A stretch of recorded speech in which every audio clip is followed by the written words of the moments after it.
So guys, final verdict, what do I say? Do I think you guys should buy an F8X in 2026?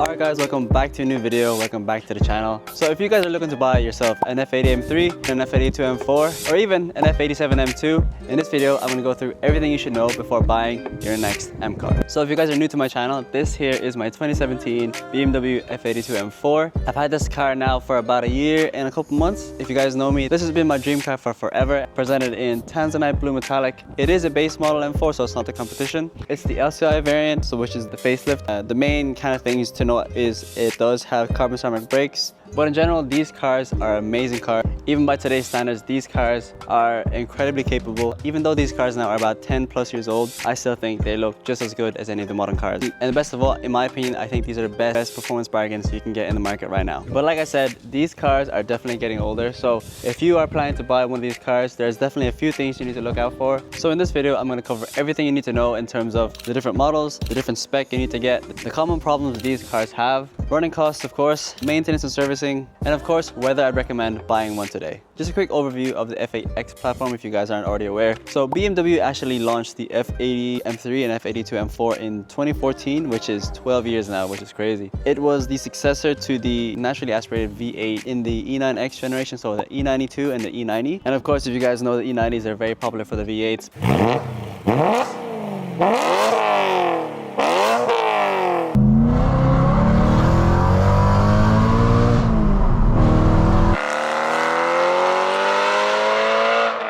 Instead of the V8, BMW replaced it with a 3-liter twin turbocharged inline 6, which packs around 425 horsepower for the base model and around 445 for the competition models. There's also a couple more variants like the CS and the GTS, which we won't really get to today, but basically the CS and GTS are the hardcore versions of these cars. If you guys know anything about these cars, these are absolute weapons. From factory, these cars are probably one of the faster cars that came out around the same time. These cars are rear-wheel drive, and basically these cars are drift cars out of the box from the factory. They are so rowdy, they're so powerful. Alright guys, the first thing we're going to talk about is whether or not you should get an LCI or a Pre Lci. So if you guys don't know what LCI means, LCI stands for Life Cycle Impulse, and basically it's just another fancy word for facelift. The facelift models came around 2017 and it came with a few upgrades. The LCI came with these updated LED headlights, so I'll show you guys a picture of the Pre Lci headlights and also the LCI Shadow Edition, and then also these are the icons. It also came with these updated LED rear tail lights. The LCIs also came with the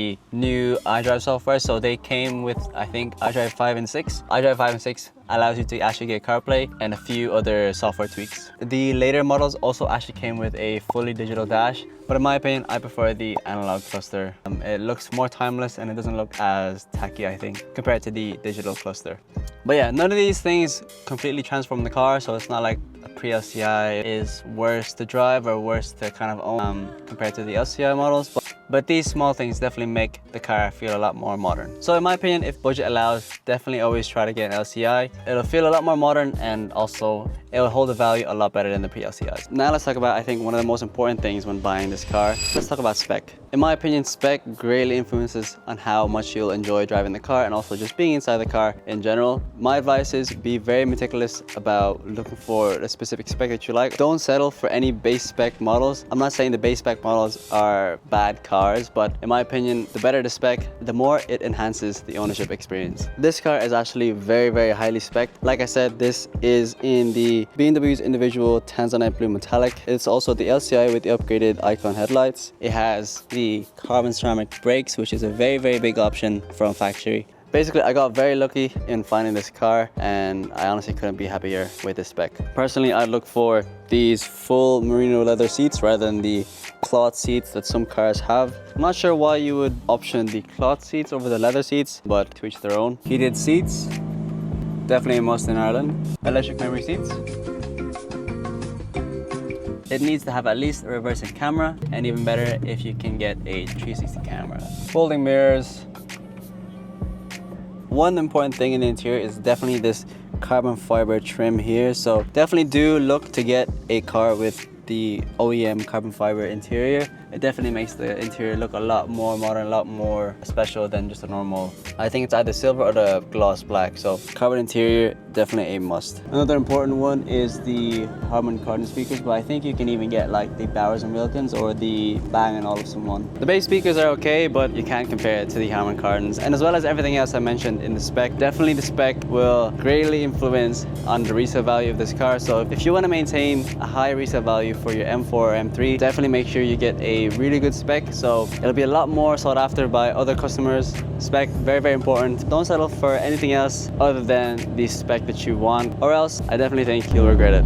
I almost forgot actually, one important thing that you should look out for. I think majority of the cars already do come with this, but make sure you get a car with the carbon roof. I think they only come with either two options, so either the sunroof or the carbon roof. Now, as much as I love sunroofs, the carbon roof is the way to go in my opinion. Not only does it look really, really nice, it actually is a lot lighter than the normal aluminum roof and definitely a lot lighter than the sunroof. Not that it makes that much of a difference, but having the carbon roof over the sunroof will definitely result in this car having a lower center of gravity, so better for handling, better for overall driving in my opinion. So definitely the carbon roof is another must that you need to get. All right, now the wheels. Generally, the base models actually come with the 437M wheels, but my one actually came with the black 763M wheels. This is one of the three options that you can get straight from the factory. So it's either these 763M wheels, the 437s, and the 666M wheels that came in the competition models. The 437M wheels are actually 19s front and rear, but the 763M wheels are actually the staggered setup. So this is the 19-inch on the front and the 20-inch in the rear. This is actually the same setup that the CSs run, so I basically drive a CS.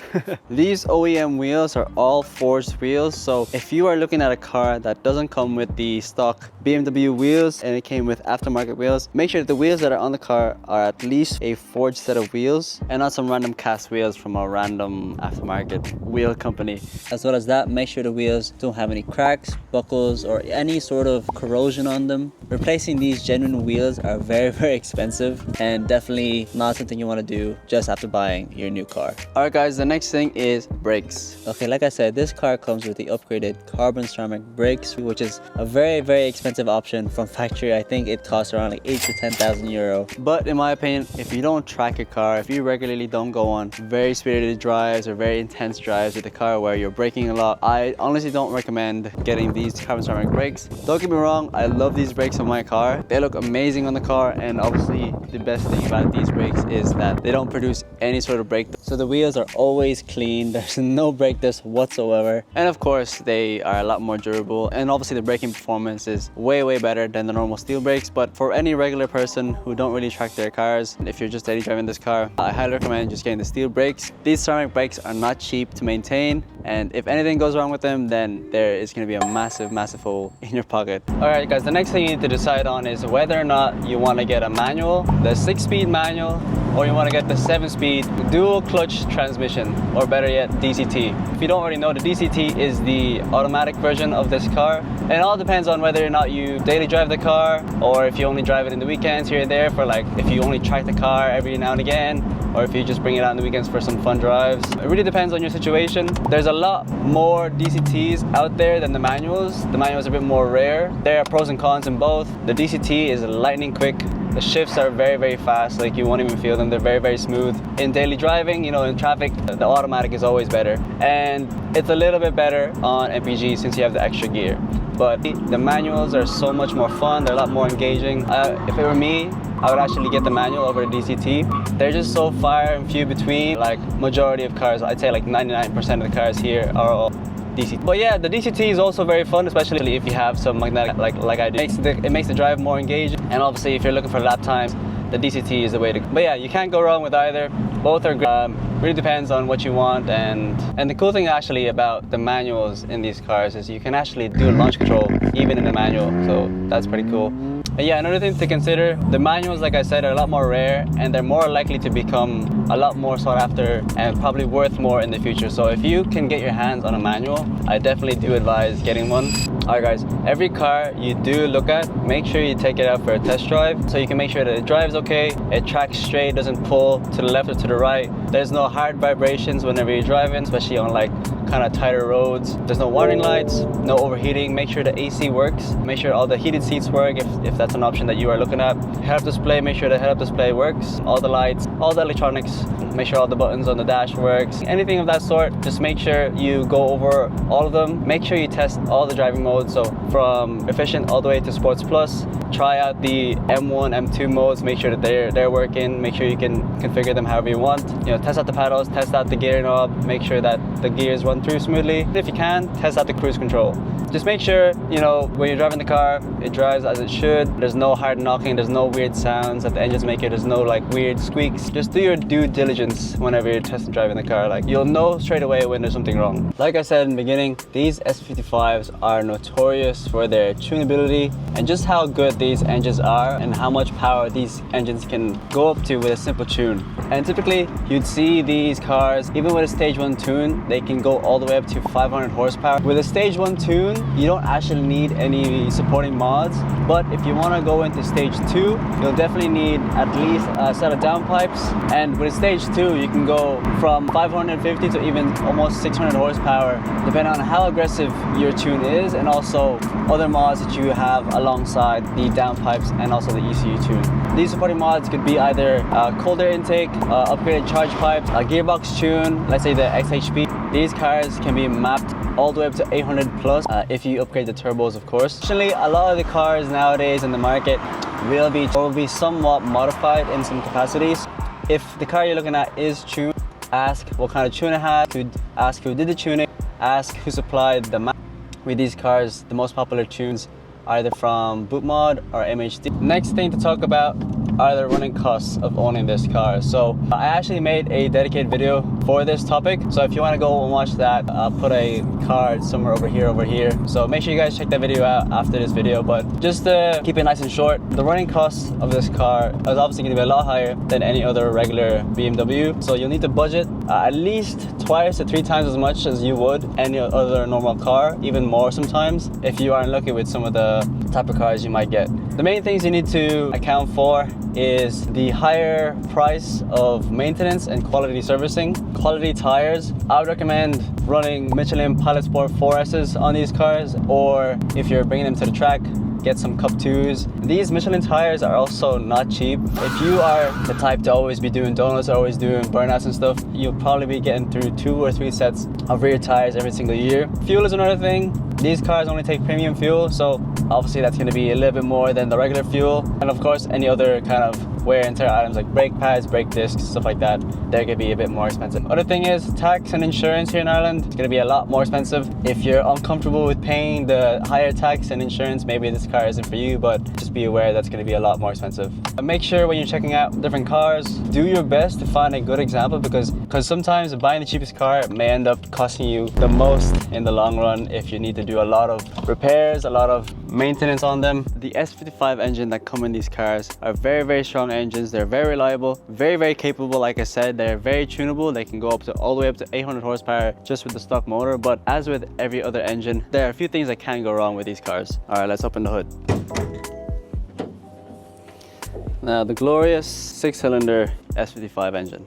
I think this topic has been beaten by a dead horse so much. I don't know if I'm saying that phrase right, but basically, if you know about these cars, you'll know about the crank hub issue. So the crank hub is basically like this little mechanism in the car that basically controls the timing of the car. So these cars can spin their crank hubs, especially if you're heavily tuned, if you're always doing kickdowns and stuff like that. So if you're in automatic mode, you're not manually shifting down, you're just kind of mashing the pedal, shift it down, multiple gears, the revs go all the way up. Things like that can be the cause of spun crank hubs. But the thing about these crank hub issues though is spinning the crank hubs are like very, very rare. It's only if you're very, very heavily tuned. And if you have manual, you're actually in luck, because you can't actually spin the crank hub in these unless you like granny shift it into first, then you'll probably spin it. But if you're manual, more than likely you're not going to face this issue. But if you're DCT, which is like 70% of the population of these cars, you do need to kind of be aware that this is a known issue, but you can actually prevent it from happening. There are 2 preventative things that you can do. Is the most effective one is obviously replacing the stock crank crank hub with a pinned one. It'll prevent any spinning of the crank hub, and you can tune it however much you want. You can push as much power as you want with that new crank hub. The other thing you can do, and it's a little less effective, but it's still pretty good, you can install a crank hub capture plate. It's basically another plate that you stick underneath the crank hub, and it helps prevent the crank hub from spinning. It's not a bulletproof solution, but definitely is better than nothing. All right, the next thing that commonly happens with these cars, especially if you're pushing a lot of power, and especially if you're pushing a lot of boost, these charge pipes are known to kind of crack and break over time. These are made of plastic, so if you're planning to push a lot of power, if you're planning to tune the car, one thing that people recommend is upgrading these to aluminum charge pipes. That's one thing you can do to kind of mitigate that issue. Okay, so the next thing you need to look out for, and probably one of the most important things you need to look out for when buying one of these cars, is to check the service history of the car. Honestly, in my opinion, I'd rather buy a higher mileage car that's been well taken care of. It's been serviced on time, it's been serviced more regularly than what BMW kind of recommends. Ideally, you want to look for a car that has full BMW service history, meaning every single time they service the car, they bring it over to BMW. If you can't find a full BMW service history car, the next best thing is a full history with a BMW specialist. So you should be looking out for evidences of oil changes, brake fluid changes, brake services, gearbox services. Check if the spark plugs or the coil packs have been changed and at what mileage. Just because a car has very low mileage doesn't mean that the car is in good condition and it's been taken care of well.